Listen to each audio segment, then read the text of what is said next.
அதிகாரம் 6. சில நல்லுரைகள். பிள்ளாய், உன் அடுத்திருப்பவரின் கடனுக்காக நீ பொறுப்பேற்றிருந்தால், அல்லது அந்நியர் ஒருவருக்காக பிணையாய் நின்றால், அல்லது உன் வார்த்தைகளை முன்னிட்டு ஒரு சிக்கலில் மாட்டிக்கொண்டால், அல்லது உன் வாய் சொல்லிலேயே நீ பிடிபட நேரிட்டால், பிள்ளாய், உன்னை விடுவித்துக் கொள்ள இப்படி செய். நீ அடுத்திருப்பவரின் கையில் அகப்பட்டு கொண்டதால் விரைந்தோடி சென்று அவரை வருந்தி வேண்டிக்கொள்.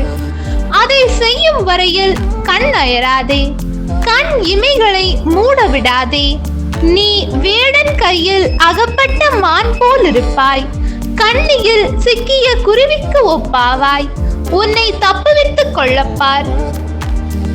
சோம்பேறியாயிராதே. சோம்பேறிகளே, எறும்பை பாருங்கள், அதன் செயல்களை கவனித்து ஞானம் உள்ளவர்களாகுங்கள். அதற்கு தலைவனும் இல்லை, கண்காணியும் இல்லை, அதிகாரியும் இல்லை. எனினும் அது கோடையில் உணவை சேர்த்து வைக்கும், அறுவடை காலத்தில் தானியத்தை சேகரிக்கும். சோம்பேறிகளே, எவ்வளவு நேரம் படுத்திருப்பீர்கள்?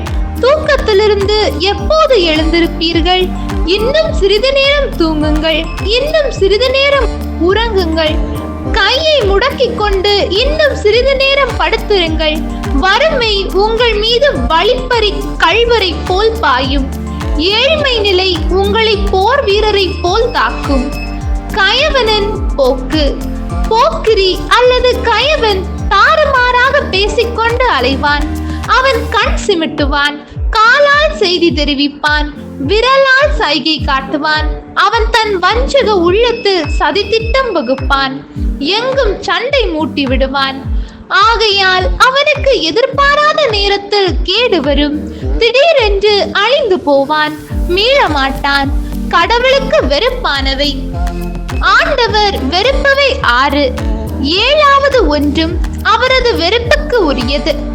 அவை இருமாப்புள்ள பார்வை, பொய்யுரைக்கும் நாவு, குற்றமில்லாரை கொல்லும் கை, சதி திட்டங்களை வகுக்கும் உள்ளம், தீங்கிழைக்க விரைந்தோடும் கால், பொய்யுரைக்கும் போலி சான்று, நண்பரிடையே சண்டை மூட்டிவிடும் செயல் என்பவையே. கற்பனரி வலுவாமை. பிள்ளாய், உன் தந்தையின் கட்டளையை கடைப்பிடி, தாயின் அறிவுரையை புறக்கணியாதே. அவற்றை எப்போதும் உன் இதயத்தில் இருத்திவை. உன் கழுத்துக்கு மாலையென அணிந்து கொள். நீ நடந்து செல்லும் போது அவை உனக்கு வழிகாட்டும். நீ படுத்திருக்கும் போது அவை உன்னை காவல் காக்கும். விழித்திருக்கும் போது உன்னுடன் உரையாடும். கட்டளை என்பது ஒரு விளக்கு, அறவுரை என்பது ஒளி. கண்டித்தலும் தண்டித்தலும் நல்வாழ்வுக்கு வழி. அவை உன்னை விலை மகளிடமிருந்து, தேனொழுக பேசும் வரத்தையிடமிருந்து விலகி இருக்க செய்யும். உன் உள்ளத்தால் அவளது அழகை இச்சியாதே. அவள் கண்ணடித்தால் மயங்கி விடாதே. விலை மகளின் விலை ஒரு வேளை சோறுதான், ஆனால் பிறன்மனையாளோ உயிரையே வேட்டையாடி விடுவாள். ஒருவன் தன் மடியில் நெருப்பை வைத்திருந்தால் அவரது ஆடை எரிந்து போகாமலா இருக்கும்? ஒருவன் தழல் மீது நடந்து சென்றால் அவன் கால் வெந்து போகாமலா இருக்கும்? பிறன்மனை நயப்பவன் செயலும் இத்தகையதே. அவளை தொடும் எவனும் தண்டனைக்கு தப்ப மாட்டான். திருடன் தன் பசியை தீர்க்க திருடினால் அவனை மக்கள் பெரும் குற்றவாளி என கருதாதிருக்கலாம். ஆனால் அவன் பிடிபடும் போது 7 மடங்காக திருப்பிக் கொடுக்க வேண்டும். தன் குடும்ப சொத்து முழுவதையுமே கொடுத்துவிட நேரிடும். கற்பனரை தவறுகிறவன் மதிக்கீடன். அவ்வாறு செய்வோன் தன்னையே அழித்துக் கொள்கின்றான்.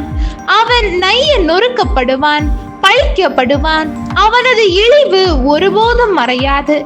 ஏனெனில் தன் மனைவி தனக்கே உரியவள் என்னும் உணர்ச்சி ஒரு கணவனிடம் சின வெறியை உண்டாக்கும்.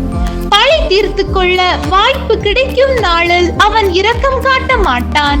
சரையீடு எதுவும் ஏற்றுக்கொள்ள மாட்டான்.